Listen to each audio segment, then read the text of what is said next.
Yo, what's good with you? Back in black with another Enlisted video. If you guys are new to the channel and you love shooting games just like me, make sure you aim for that like button and shoot that subscribe button as well. It'll help you find better teammates and improve skill-based matchmaking. At least I hope so. In this video, we're going to be comparing all the BR3 machine guns for the Western Allies and Enlisted to see which of them is the best for you and your particular playstyle. Coming up first, and technically second and third too, we'll be taking a look at the Browning M1918, or as many of you would call it, the B.a.r, short for Browning Automatic Rifle. Designed in 1917 by the famous John Browning, this weapon was given to the American Expeditionary Force in World War I to replace the French-made Chauchat and the M1909 Bonnet Merci machine guns that were being issued at the time. Originally, the BAR was conceptualized to be used during trench attacks, firing from the hip and advancing at the same time using a term called walking fire, which is unfortunate because I feel the hip fire accuracy while moving to be quite abysmal on this weapon, but I am getting a bit ahead of myself criticism wise. According to field reports, the weapon never lived up to the hopes of the army, neither excelling in the rifle role nor the machine gun role, but it did see service all the way up into the Vietnam War, where it was eventually phased out by the M14 battle rifle and the M60 machine gun in 1957. Getting into the stats, just like damn near any other machine gun in the game, we're getting a maximum damage of 12 flat, and out to 100 meters that'll move down to 10.8, which is still over the killing threshold.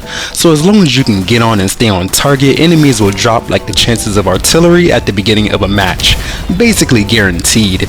I'm sure you could infer this as well, but every weapon we'll be talking about today sports the same damage, so I won't be going over it again. But aside from that, the bullet velocity also will be the same for all the machine guns today, clocking in at 830 meters per second, which is excellent, better than a good portion of the bolt action rifles in the game, so the need for shot leading on any of the contestants will be minimal, and you should be able to engage targets at any range you choose, even out to 300 meters.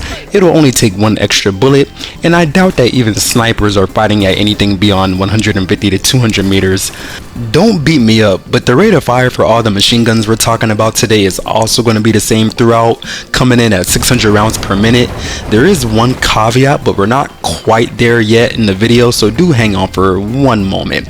One of the few places you can find some slight individuality among these weapons is going to be in the reload speed, and for the OG BAR in particular, that will be coming in at 2.5 seconds. Pretty damn amazing considering how often you'll actually be reloading with this weapon, but it's still tied for lowest in the tier, so don't get too impressed just yet. One of the more important things to look at on a machine gun is going to be the shot deviation. The more automatic fire you can put down with your machine gun without your bullets flying to the moon, despite what the iron sight says, the better. Unfortunately for the Browning 1918, it's coming in at a tier worst 39, so you really want to shoot this weapon in bursts, but that's not the only reason you'll want to be light on the trigger. For all of these automatic rifles, we're only getting a 20 round box magazine, which speaks back to the field reports of this weapon being limited in the prototypical suppressive machine gun role. But I must note that it's way harder to place accurate shots in real life combat, and most armies relied on fire superiority to suppress and flank the enemy.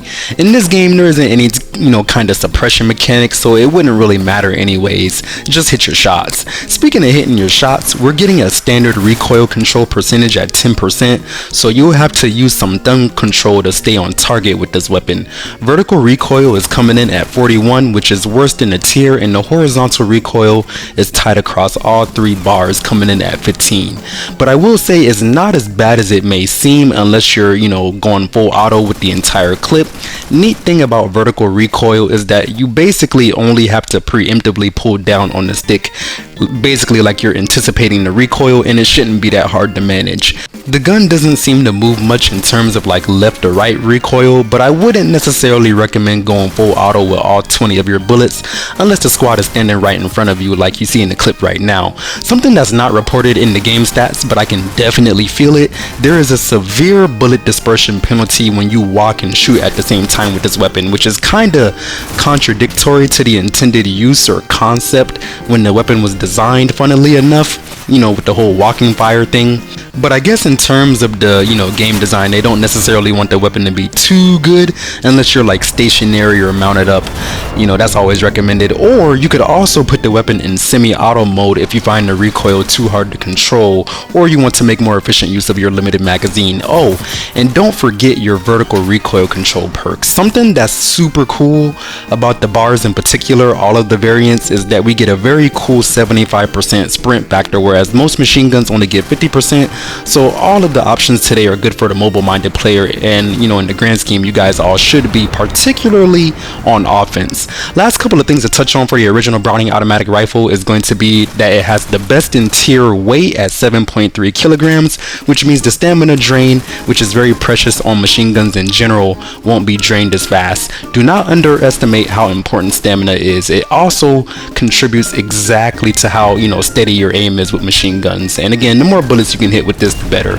Last thing to commentate on with this gun is going to be the iron sight, which I would say generally speaking are very favorable. I wouldn't blame somebody if they said dark green was a better rating, but I do not have any issues using this in terms of like quick switching or like a screen blockage with the aperture in any way, shape, or form. So it gets a almost a perfect rating from me. Coming up for contestant number 2, we shall now take a look at the M1918A1 variant, and surely a lot of you are asking, bruh, what is the difference between this and the regular bar that I just unlocked before I got this? Well, aesthetically, if you look close, you'll notice a lightweight spiked bipod that even had a height adjustment feature. Not that that's necessarily something that will affect your gameplay, but it is something that's pretty cool.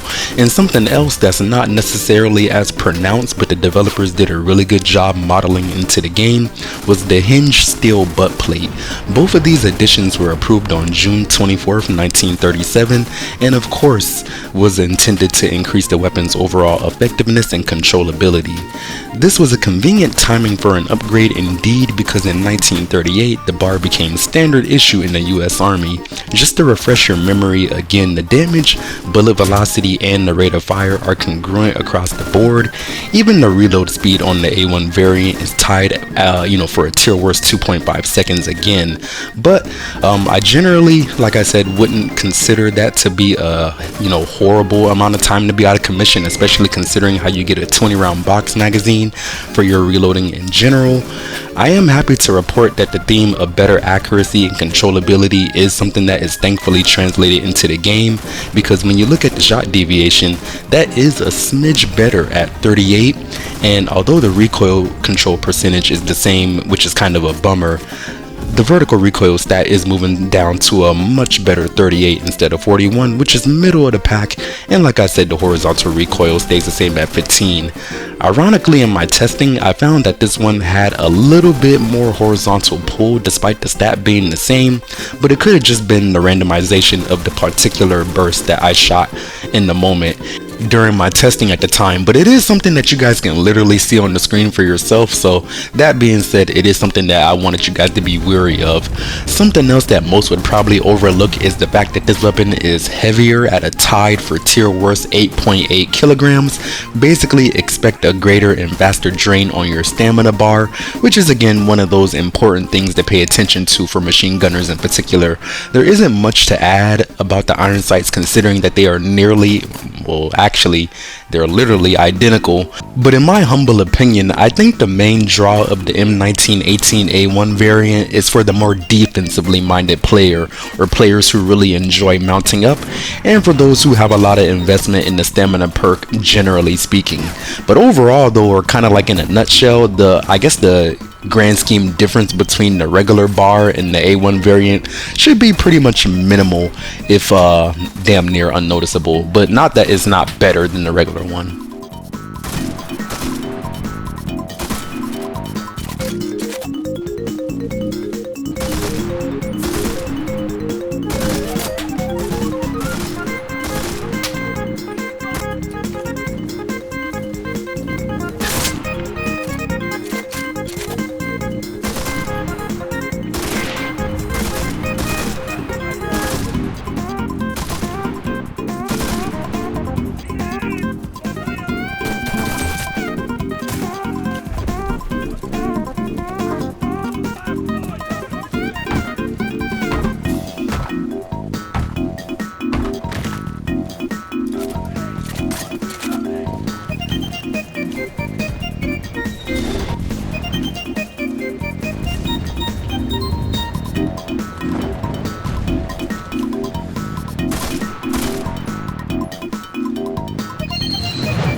Coming up, last but certainly not least, we now gotta take a look at our last bar of the day, which is going to be the M1918A2 model, the final attempt to make the bar as good as it could be. And from a design standpoint, you should know that they added a barrel-mounted skid-foot bipod, a Springfield Armory fire rate reducer, a brand new leaf iron sight, a flash suppressor on the muzzle as well, and some magazine guides for faster reloading. Final reminder that they're all basically seeing eye to eye in terms of damage, bullet velocity, and fire rate. But like I said in the Enlisted description is actually stating it too with much needed clarity. The A2 variant is equipped with a fire rate selector, so you can do full auto at 600 rounds per minute just like the other bars, or you can slow it down to an undisclosed number that I could not find anywhere online. Eyeballing it, I would have to assume that this is probably in the 450 to 500 rounds per minute range, so you can effectively choose the worst fire rate in the tier on purpose. But is that necessarily a bad thing with a magazine so small? I probably wouldn't say so, and it makes your recoil much more controllable overall. And speaking of a smaller magazine again, and alluding back to, you know, the newly added magazine guides, we are now getting a best in tier reload speed at 2.3 seconds as well, so you love to see it. Alternate reloading in combination or even without the combination of reload speed perks will feel damn near instantaneous. Not only are we getting the optional automatic fire rates on top of outstanding reload speed, we're also receiving the best in tier shot deviation at a number of 36. I gotta say, man, the M1918A2 is just piling it on as far as the stats and features. Unlike the other two competitors and most other machine guns in general, this one is also getting a best in tier recoil control percentage, coming in at 20% instead of the usual 10. So it should make it that much easier to control the best in tier recoil, coming in at a vertical stat of 34 and a horizontal stat of 15. In terms of actually controlling it, you don't gotta do much, you know, just pull down a little bit on the trigger, especially in the faster firing mode. But then again, like I said earlier, when you use the slower firing mode, the recoil more or less becomes non-existent. You still gotta pull down a smidge, but of course not as much. Mind you, this is in the firing range where the soldiers have literally no perks equipped at all, so you know exactly what that means when you give this gun to a 5-star machine gunner that has all the perks equipped. The last big difference that I mentioned earlier, but I wanted to touch on one more time, is going to be the redesigned iron sights, which removed the circle aperture in the back, making your vision pretty much even more clear than it was before. And not even that I was having any difficulties with the regular bar whatsoever, but it's just one of those situations where, like, if you can give me something that's even better than what I had before, then what complaints would I have at all? You know, normally they would say if it's broke, don't fix it, but they literally took something that was not broken and made it better. You love to see it again. But overall though, I think when it comes to ranking all three of these bars, this is one of the rare times in Enlisted where what's the worst to what's the best basically moves in a linear fashion throughout the tech tree. So coming in last is going to be the OG Browning 1918. There's not really a reason to use this bar over any of the other two when you look at the stats outside of the lighter weight due to a lack of a bipod. So if I may make a suggestion to the developers so that this gun isn't merely a great way to get away from the Bren machine guns of BR3, you know how the lore envisions soldiers using this weapon with walking fire as the main method? I strongly believe that you guys should consider giving the original bar a better hipfire stat and maybe less spread while shooting and moving at the same time, just so it has a little more individuality in comparison to the other two bars. Since this is supposed to be a more mobile version anyways, you know what I'm saying? And in its current state is basically just novelty, like I said, to get away from the BR2 machine guns. Coming in for the silver medal is going to be the M1918A1 bar. This one is essentially identical to its predecessor aside from a better shot deviation and recoil. It is a heavier machine gun than the OG bar, and the stamina is extremely important to consider on machine guns in general.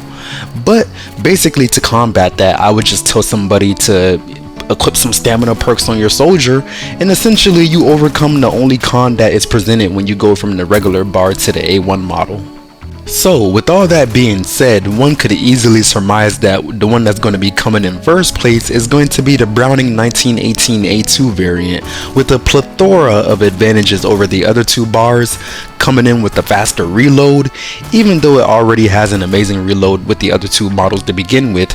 And then we're also getting a better iron sight from the B.a.r that was already good to begin with as well. And we're getting a selectable fire rate to conserve ammo at long range and continue to blast folks at close range with the faster fire rate. And we're also getting the best shot deviation and recoil out of the bunch as well. The other B.a.r s honestly didn't even stand a chance, which is why I make these videos, not only to tell you which one is the best to spend your silver on buying over and over again, but hopefully so we can get some buffs or maybe some reorganization of the other weapons in the same tier, if that makes any sense. But yeah, man, what do you guys think? At the end of the day, these are just my personal opinions. I am hoping with the combination of the gameplay and my explanations, you can decide for yourself which B.a.r is best for you to spend your silver on buying over and over again and upgrading over and over again for your BR3 machine gunners for the Western Allies. If you made it this far, let me know by aiming for that like button and shooting that subscribe button as well. And I am also curious, would you guys consider making any changes to any of the other two B.a.r s to make them a little more competitive, or would you just leave them as they are right now? Let me know. And yeah, like I said, drop your favorite B.a.r down there in the comment section. Appreciate you guys very much for watching, and yeah, hope you have a lovely rest of your day. Black Guy out.